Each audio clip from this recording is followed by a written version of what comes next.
abortion, okay, cycling. I could do that. I could figure out all those things with science. But what I can't do with science, what nobody can do with science, is prove that it's wrong to kill babies.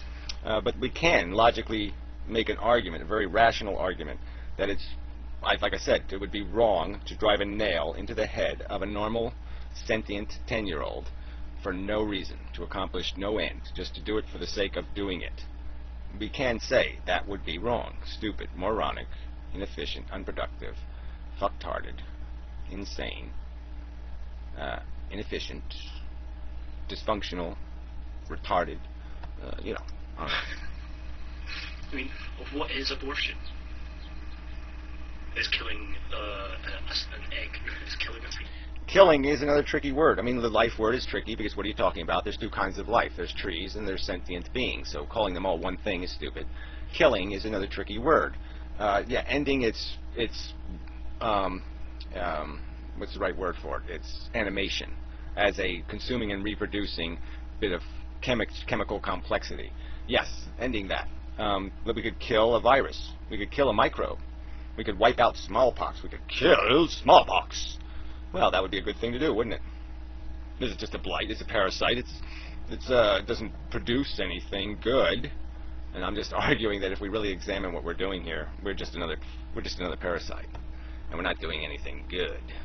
Fetus. But that fetus, if left unkilled, will turn into a baby. Is that not killing babies? Logically?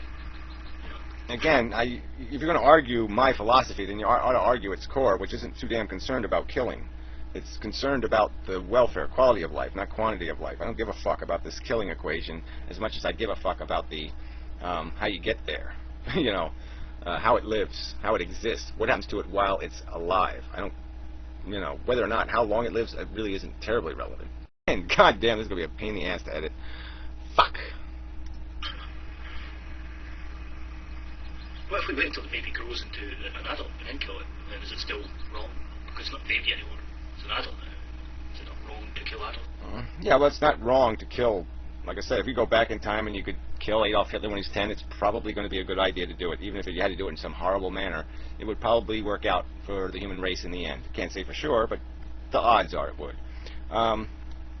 So, yeah, but again, it's not about this stupid...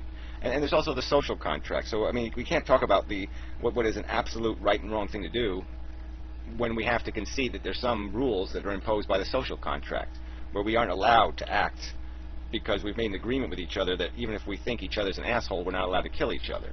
But it doesn't have anything to do with whether or not it's true that somebody could deserve killing. They could need killing.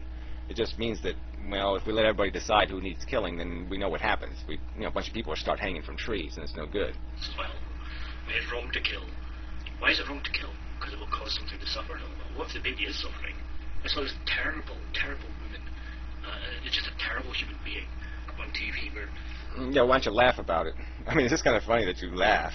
Ah! You know, and then but you're not going to laugh about this, and it's just kind of funny. Her kid was like an adult. He was a teenager, and he had like no arms and no legs or whatever. You know, he might as well have not had any. He was constantly drooling and screaming in agony all night long. And she said, flippantly, casually, my previous 6 babies died within a few days of being born. And I was thinking, wait a minute, she knew she had some genetic fuck-up that would make her child's life a horror story, and she still had the kids. Now that sickened me. Good, I'm glad. And it should. And so that we can agree on something. But it happens every fucking day. And by a bunch of people who just keep saying the only thing that matters is it's a really nice day today and it's a blue sky, and so that's all that matters. So as long as I can appreciate that, it doesn't matter whether, you know, I have no arms and legs or whether I have claws for hands. They'll make excuses for all of it. They'll justify, like I said, it doesn't matter. Let's have a Holocaust. Let's kill 4 or 5 billion human beings. And the survivors will all say, yeah, but it's a beautiful day. You know, the burning bodies are creating such a nice glow, you know, especially around twilight. It's such a beautiful glow in the sky from all the burning bodies. You know, they'll find some way to turn it into a... They'll gild that fucking lily forever. And it's not a lily. It's a piece of cat shit. But they're going to bronze it and gild it and gold plate it and put diamonds on it. And you're going to keep putting your artificial crap on top of it and keep trying to say you're doing something, and you're not doing a goddamn thing. You're just a stupid desire machine, period. You're a little bit of a Frankenstein monster flopping around on planet Earth, and you think you're accomplishing something to justify the suffering of that kid. Unfucking believable. I still hit the wrong button again. It sickened me, okay? It touched parts of me that are related to my experiences of suffering, just like it does to any other human being. Because the subject suffers. The subject knows what suffering is. And the subject can tell what suffering is just by looking at something else suffering. Oh, again, so you're going to keep trying to make it a subject. Exactly. The subject has personal experience, and they gain knowledge through that personal experience, and then they can make judgments because they're now knowledgeable. But you'll deny us that faculty if we're judging the universe, or we're judging some inanimate thing. We're not allowed to use that personal cheat because we've actually experienced the suffering. We've actually experienced the sentience, so we can now make judgments, and you won't allow us to do that. And you'll assume that, well, I don't even know how to put this. But there's a problem here too, where it could just be that you just quite haven't had enough yet. You haven't been bitten hard enough by life, so maybe you don't really know what suffering is.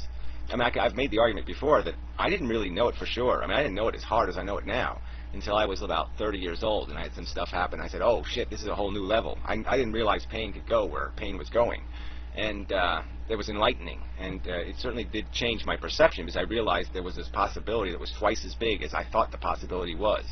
And so that's sort of the trick of it too, though, is that we are informed by our sentience, but if we don't really, sometimes you gotta experience to really know it, and maybe some people just haven't experienced enough of it to get a good enough taste of it to know what the fuck they're committing some poor sucker to. Called subjectivity. Okay. And from a moral perspective, from my morals that emanate from my brain, subjectively. Again, subjectively. So you get your morality by cuteness and bigotries and personal, I like chocolate. That's how you're defining your values, by some stupid subjective notion. No, I don't think so. And even if when you attach it to culture and history, where did they get their values from? Well, they did do some rational equations there. Obviously, their rationale was perverted by nonsense like a god or some other crap that distorted their perception. But they were attempting to do some sort of rational evaluation. And you goddamn know it. And it's through rational evaluation that we've stepped over the stupid elements of our value equation. We realize that animals aren't just food. A lot of us have. We realize that certain races of people were not subhuman. We realize that women are not, subhuman. These are things that they actually caught on. They figured it out because they had to get rational. And I'm just saying, when we eventually get rational about what a human being is, it's not going to be fun, because the conclusion is going to be that, we're just one of the parasites. I can see that woman is a fucking bitch for daring to have children, for putting somebody through that agony and that suffering. Right, and so you can make that judgment about her subjectively, you say. You didn't use rational logic. You didn't say, okay, I know that this is way out of balance pain equation. The price he's paying is just too high for any potential good. And that's not it wasn't a rational evaluation, you're saying. No, you did that subjectively. And so that gives you permission now to say that, oh yeah, and the rest is all subjective too. So when I say somebody else's life is worth living, but it's subjective. I mean, it's just crap. It's just, you have to apply logic. Relative to the suffering of just normal life, like me having to walk fucking 8 miles on a broken bike and being fucking poor. That's shit as well. But I can cope with that.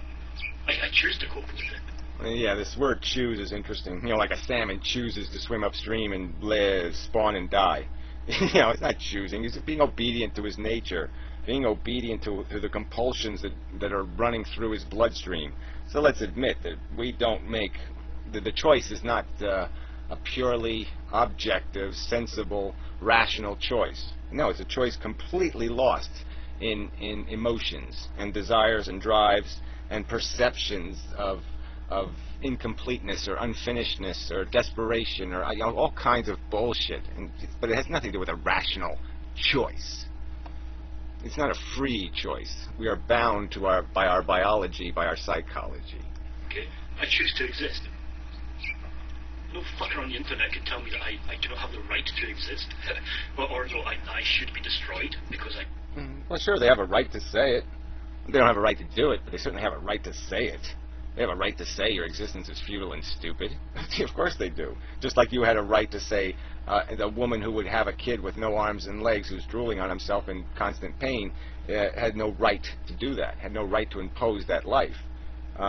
Yeah, with the same freedom that you have to judge her, I have a right to judge you. There's no law.